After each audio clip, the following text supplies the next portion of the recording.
than the Hurricanes.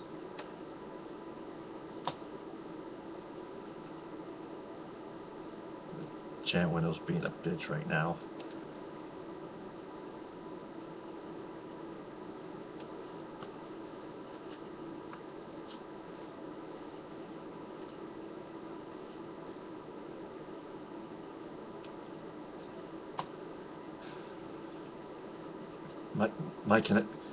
My connection is acting up a little bit, but I'm still on YouTube simulcasting.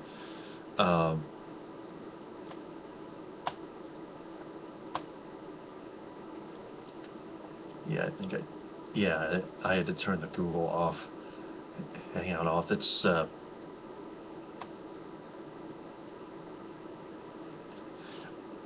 that's what caused the connection problem.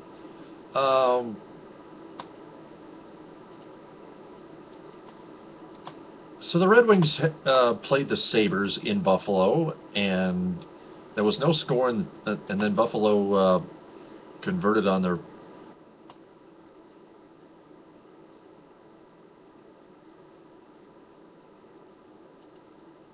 Buffalo scored first.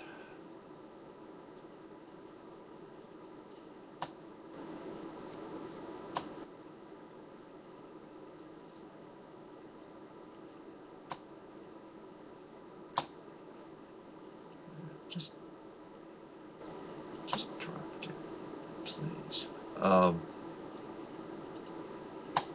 Trying to get the recap here.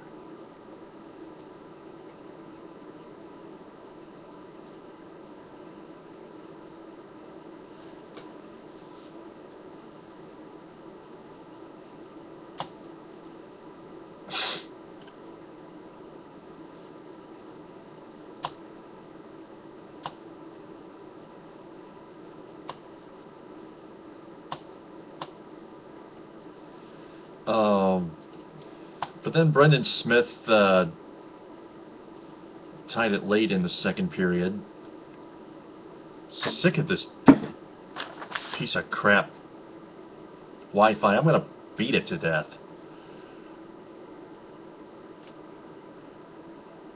By the way, Tigers ahead 4-2 in the top of the 8th with 1 out, playing the San Diego Padres. There's the Red Wings recap. What the hell's that been?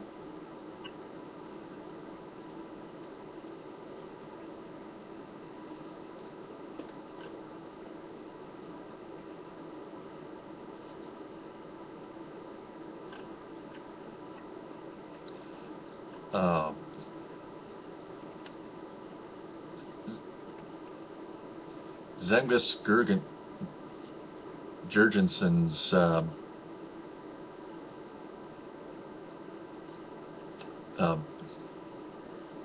put one home at 1:31 into the second,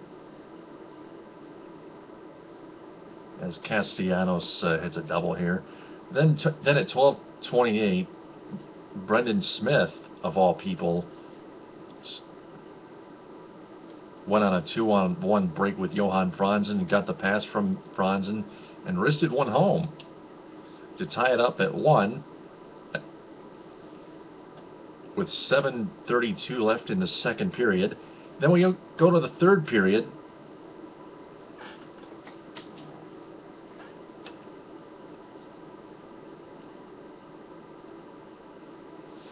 And that's when the Wings took over.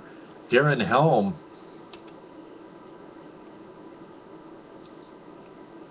connected at 3:33 into the third, give the Wings a 2-1 lead, and then David Legwand scored an insurance goal late at 15:46, but then make it 3-1 Detroit, and then Jurgensen's again cut the lead in half at 17:49 to 3-2. But that's as close as the Sabres would get, as Pavel Datsyuk scored an empty netter with 5 seconds left. A nifty backhander from behind his own blue line. A very impressive empty netter. That's why they call him the Magician. For some of you Red Wing fans that have watched that game, or at least the replay thereof, Jimmy Howard made 25 saves out of 27 shots. Matt Hackett, 33 saves.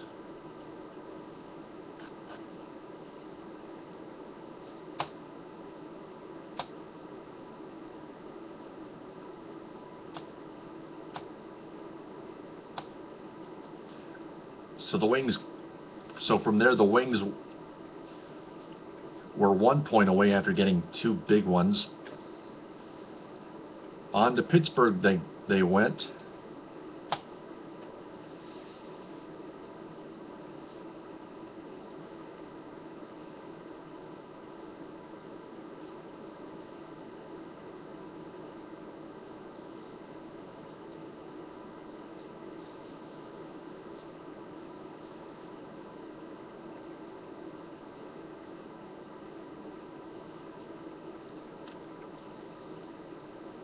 And very close game the whole way through. Yurko scored in the first period, 10:41.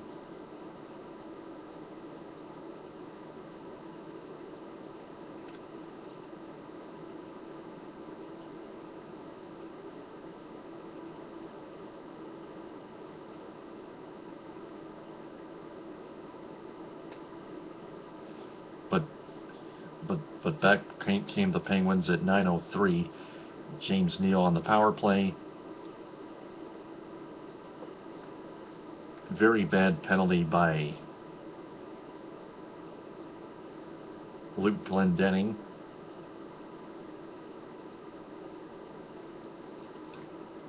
For interference.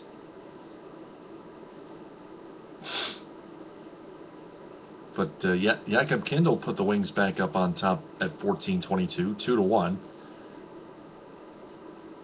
Then James Neal struck again on the power play on a David Legwand penalty.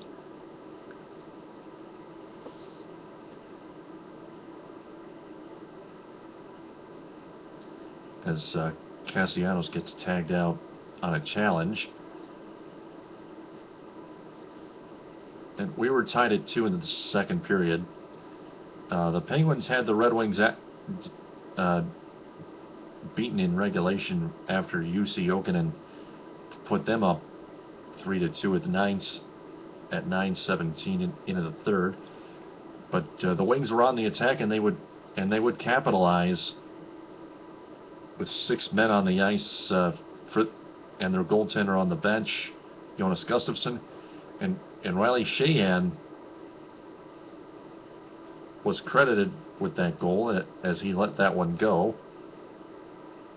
It took some sort of rainbow type deflection into the back of the net.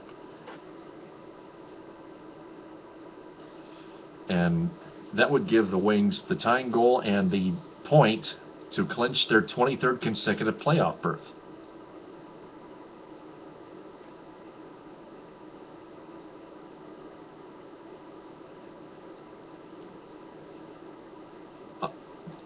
And we went to overtime, and then we went to the shootout.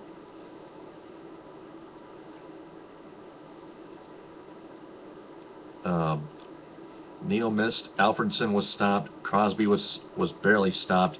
Pavel Datsyuk missed horribly. And UC Jokinen tried deking, but had it poke checked by Gustafsson, but only to take a deflection into the back of the net for a goal, a very weird goal. Then Tomas Tatar got absolutely hosed on his scoring attempt, and the Penguins went on to win the shootout 4-3. But the Wings getting that point and clinching that playoff berth was good enough for them. But but I think that loss was a stunner because Fleury was absolutely outstanding in net. So was Gustafsson. Don't get me wrong.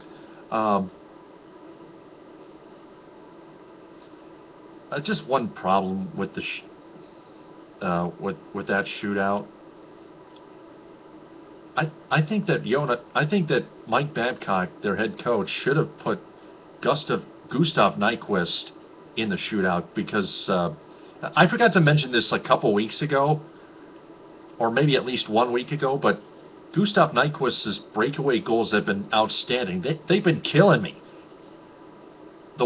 Including the one breakaway goal against the Tampa Bay Lightning at Joe Louis Arena two Sundays ago.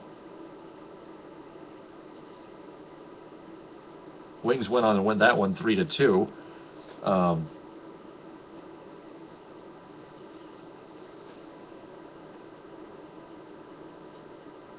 And then he got a game-winning breakaway goal that going past two Bruin defenders and beating Tuukka Rask, beating them 3-2. I mean, the list of breakaway goals goes on and on. As you look back, the Sunday before that game against Tampa Bay, the Wings played the Wild when they lost in overtime 4-3. Nyquist got another breakaway goal. He's had quite a few of those. It's amazing. Got one back in January against the Carolina Hurricanes, their next opponent.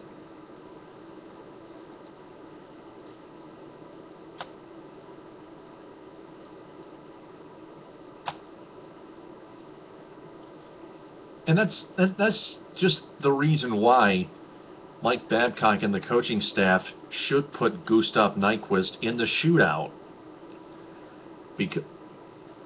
And they haven't done that at all. Gustav Nyquist has never had an opportunity to score in a shootout before. If the Wings and Blues, so actually,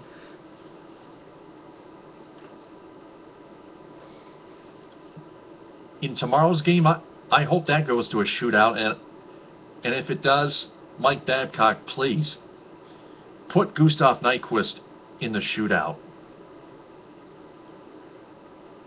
Put him with Tatar and Datsuk.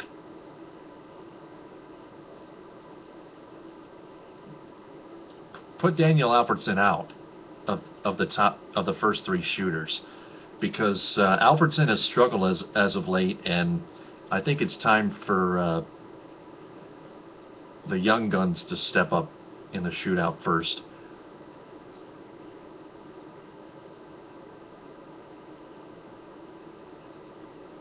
As Ian Kroll comes on from the bullpen to pitch the bottom of the eighth inning for the Tigers. Moving on to Friday's game, not a very good one, although it was close. Hurricanes ended up winning 2-1. A very controversial call for too many men on the ice led to the Hurricanes' first goal of the season, first goal of the game.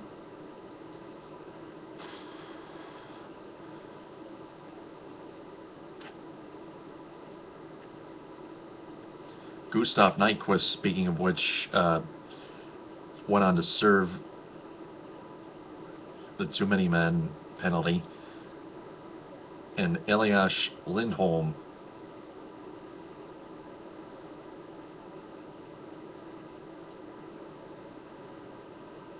just 41 seconds into the power play put the Hurricanes up 1-0 on a wrister. And then Yuri Telesti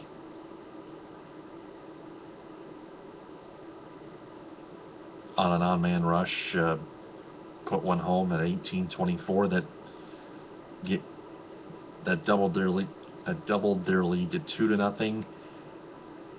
Moving on to the second, nothing going on there. Moving on to the third, Riley Shahan put the Wings on the board early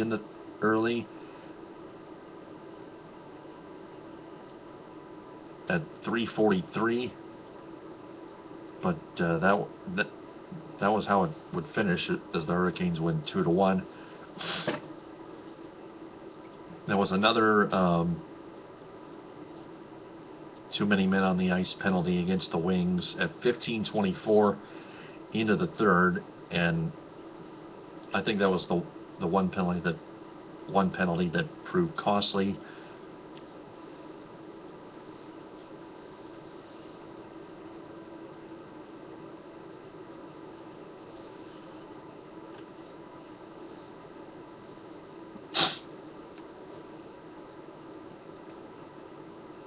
Cam Ward was great in goal.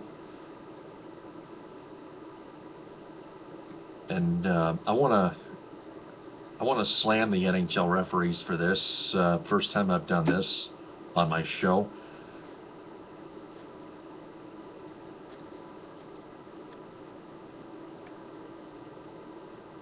Although I usually don't do that. Referees, you did not do your job tonight, and I hope you all get fired immediately.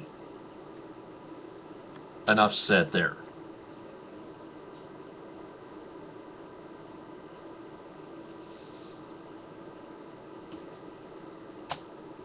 So that's it for the weekend review.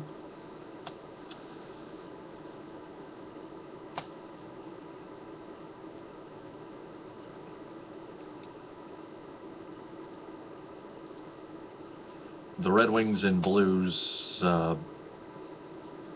game is the last game of the season. That's coming up tomorrow on my birthday, my 30th birthday, that is.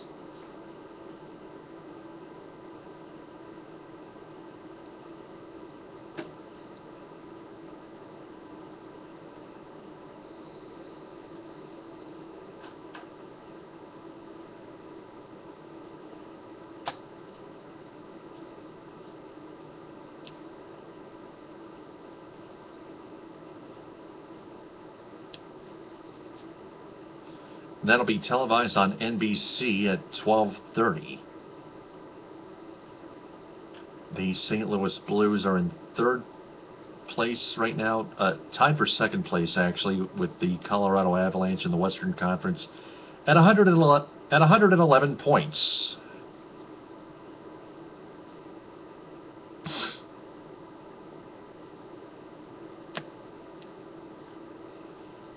And now for the playoff preview.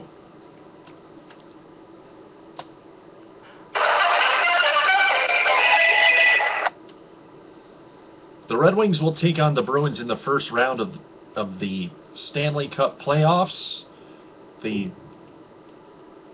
Eastern Conference Quarterfinals.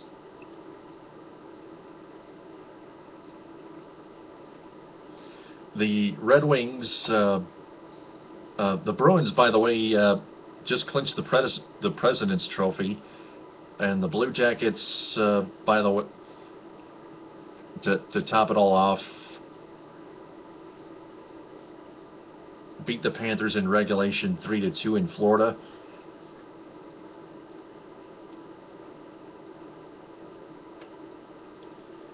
If the Wings win and the Blue Jackets lose in regulation, the Blue Jackets would still own the tiebreaker.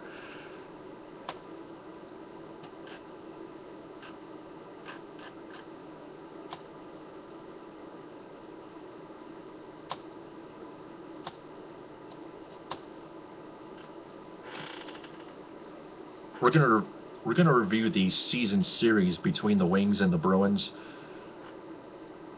The Bruins won the first game by plenty, 4-1, on October 5th, 2013,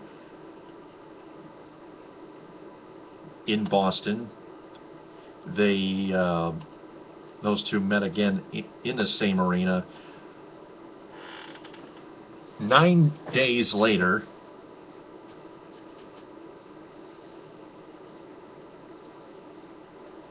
in a matinee game on Monday, a rare matinee game, and the Red Wings held on to beat the Bruins 3-2.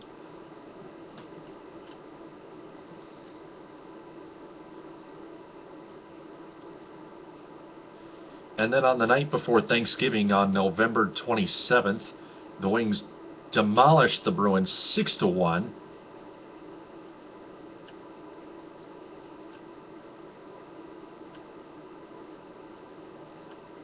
And finally,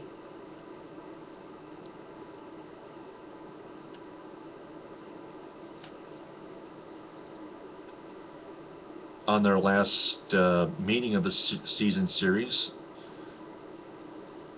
it was back and forth, and the Wings, thanks to Gustav Nyquist's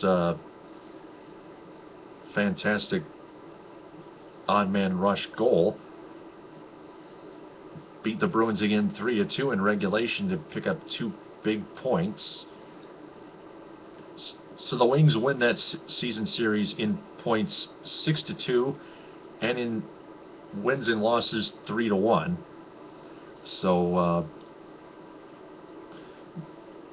So lately, the Wings have had the Bruins' number.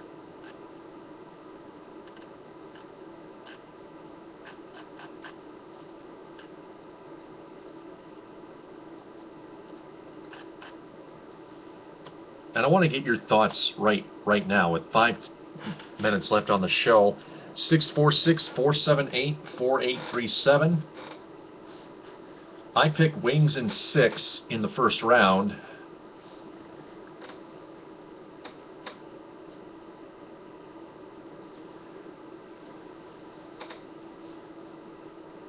Because the Wings have been playing very well against the Bruins. They know a lot about the Boston Bruins at this time.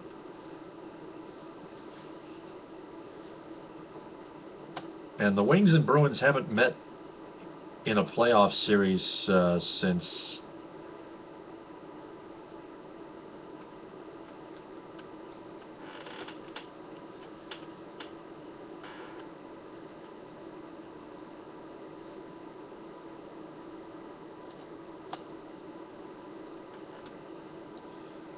(1957).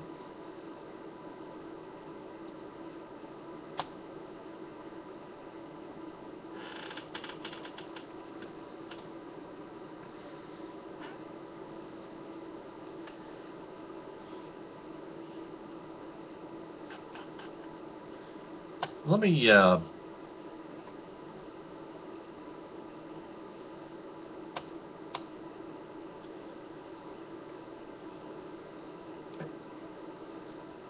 actually, there is no match of history input. I'm going to get that later on this weekend. I'm not going to put it on tonight's show because I'm not able to.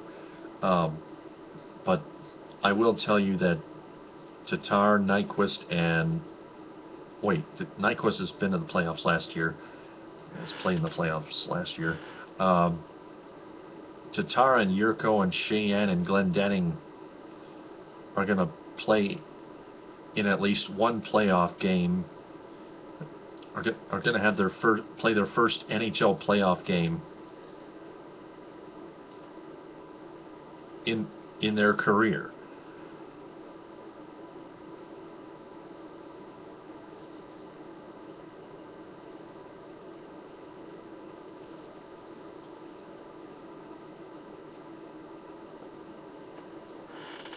So the schedule is not out yet, but I will post it after tomorrow's game against the Blues in St. Louis at Scott Trade Center. Again, 12:30 on NBC. Tigers still up 4-2 in the 9th inning, now with 1 out, bases empty. Playing the San Diego Padres at Petco Park. Pistons already eliminated from playoff contention. trying to save their lottery draft pick. You all get the idea. That's going to wrap it up for the Red Wings edition of Taylor's Detroit Sports Show. Tomorrow I'm going to be on the air for the Tigers edition at 11 on my birthday. So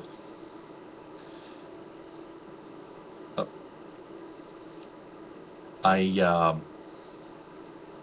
still might have it, but I'm having a birthday party at 7.